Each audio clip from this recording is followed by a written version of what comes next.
Hi hello ನಮಸ್ಕಾರ. ಎಲ್ಲರೂ ಹೇಗಿದ್ದೀರಾ? Welcome back to my channel. ಇವತ್ತು ನಾನು ನಿಮಗೆ ರವೆಯಿಂದ ಚಕ್ಲಿ ಮಾಡೋದು ತೋರಿಸ್ತಾ ಇದ್ದೀನಿ. ರವೆ ಮತ್ತು ಅಕ್ಕಿ ಹಿಟ್ಟು. ನೀವು ಯಾವ ಥರ ಚಕ್ಲಿ ಮಾಡ್ತೀರಾ ನಿಮ್ಮ ಮನೇಲಿ ಅಂತ ಕಮೆಂಟ್ ಮಾಡಿ. ನಾನು ಟ್ರೈ ಮಾಡ್ತೀನಿ. ವಿಡಿಯೋ ಪೂರ್ತಿ ನೋಡಿ, ಇಷ್ಟ ಆದರೆ ನೀವು ಟ್ರೈ ಮಾಡಿ. ಕ್ರಿಸ್ಪಿಯಾಗಿ ಚೆನ್ನಾಗಿ ಬಂದಿದೆ.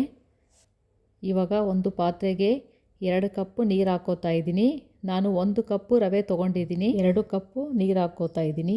ನೀವು ಎಷ್ಟು ತೊಗೋತೀರಾ ಅದ್ರ ಡಬಲ್ ನೀರು ಹಾಕ್ಕೊಳ್ಳಿ. 2 ರವೆ ತೊಗೊಂಡ್ರೆ 4 ಕಪ್ ನೀರು ಹಾಕ್ಕೊಳ್ಳಿ. ಈ ಥರ ಮಾಡ್ಕೊಳ್ಳಿ. ನಾನು 1 ಕಪ್ಪಿಗೆ 2 ಕಪ್ ನೀರು ತೊಗೋತಾ ಇದ್ದೀನಿ. ಮೆಜರ್ಮೆಂಟ್ ಕರೆಕ್ಟಾಗಿದ್ದರೆ ಚಕ್ಲಿ ಕ್ರಿಸ್ಪಿಯಾಗಿ ಬರುತ್ತೆ. ನಾನು ಎಲ್ಲ ಇದಕ್ಕೆ ಹಾಕ್ಕೋತಾ ಇದ್ದೀನಿ ನೀರಲ್ಲೇ. ಉಪ್ಪು, ಖಾರ, ಅರಿಶಿಣ, ಓಂಕಾಳು, ಜೀರಿಗೆ ಮತ್ತು ಸ್ವಲ್ಪ ಇಂಗು ಇದರಲ್ಲೇ ಹಾಕ್ಕೊಳ್ಳಿ.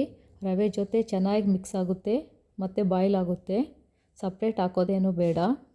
ಎಲ್ಲ ಇದಕ್ಕೆ ಹಾಕ್ಕೊಂಡು ಇವಾಗ 1 ಕಪ್ಪು ರವೆ ಹಾಕ್ಕೋತಾ ಇದ್ದೀನಿ. ರವೆ ಹಾಕ್ಕೊಂಡು ಮಿಕ್ಸ್ ಮಾಡ್ಕೊಳ್ಳಿ. 2 ನಿಮಿಷ ಬೇಯಿಸಿದರೆ ಸಾಕು. ರವೆ ಗಟ್ಟಿ ಆಗುತ್ತೆ. ರವೆನ ಸ್ವಲ್ಪ ಸ್ವಲ್ಪ ಹಾಕ್ಕೊಳ್ಳಿ. ಹಾಕಿ ಮಿಕ್ಸ್ ಮಾಡ್ತಾನೆ ಇರಬೇಕು. ಗಟ್ಟಿ ಆಗುತ್ತೆ ನೋಡಿ. ಇವಾಗ ಗಟ್ಟಿ ಆದಮೇಲೆ ಗ್ಯಾಸ್ ಆಫ್ ಮಾಡಿ ಸ್ವಲ್ಪ ತಣ್ಣಗಾಗೋವರೆಗೂ ಹಾಗೆ ಬಿಡಿ. ಆಮೇಲೆ ಒಂದು ಪ್ಲೇಟಲ್ಲಿ ಹಾಕ್ಕೊಳ್ಳಿ. ಹಾಕ್ಕೊಂಡು 2 ಕಪ್ಪು ಅಕ್ಕಿ ಹಿಟ್ಟು ಹಾಕ್ಕೋತಾ ಇದ್ದೀನಿ. 1 ಕಪ್ಪು ರವೆಗೆ 2 ಕಪ್ಪು ಅಕ್ಕಿ ಹಿಟ್ಟು ಕರೆಕ್ಟಾಗಿದೆ. ಹಾಕ್ಕೊಂಡು ಮಿಕ್ಸ್ ಮಾಡ್ಕೊಳ್ಳಿ. ಸ್ವಲ್ಪ ಗಟ್ಟಿ ಅನಿಸಿದರೆ ಸ್ವಲ್ಪ ಬಿಸಿ ನೀರು ಹಾಕ್ಕೊಂಡು ಮಿಕ್ಸ್ ಮಾಡಿ. ತಣ್ಣೀರು ಹಾಕ್ಕೋಬೇಡಿ. ಸ್ವಲ್ಪ ಸ್ವಲ್ಪ ನೀರು ಹಾಕ್ಕೊಂಡು ಗಟ್ಟಿ ಮಾಡ್ಕೊಳ್ಳಿ. ಈ ಹದದಲ್ಲಿರಬೇಕು ಹಿಟ್ಟು. ಸ್ವಲ್ಪ ಗಟ್ಟಿನೇ ಇರಬೇಕು. ಆವಾಗ ಚಕ್ಲಿ ಚೆನ್ನಾಗಿ ಬರುತ್ತೆ, ಕ್ರಿಸ್ಪಿ ಆಗುತ್ತೆ. ಆ ಕಡೆ ಎಣ್ಣೆ ಬಿಸಿ ಮಾಡ್ತಾ ಇದ್ದೀನಿ. ಇವಾಗೆಲ್ಲ ಹಾಕ್ಕೋತಾ ಇದ್ದೀನಿ. ಹಾಕ್ಕೊಂಡು ಎಣ್ಣೆ ಬಿಸಿ ಇರಬೇಕು ಜಾಸ್ತಿ. ಹಾಕಿದ ಮೇಲೆ ಫ್ಲೇಮ್ ಕಡಿಮೆ ಮಾಡಬೇಕು.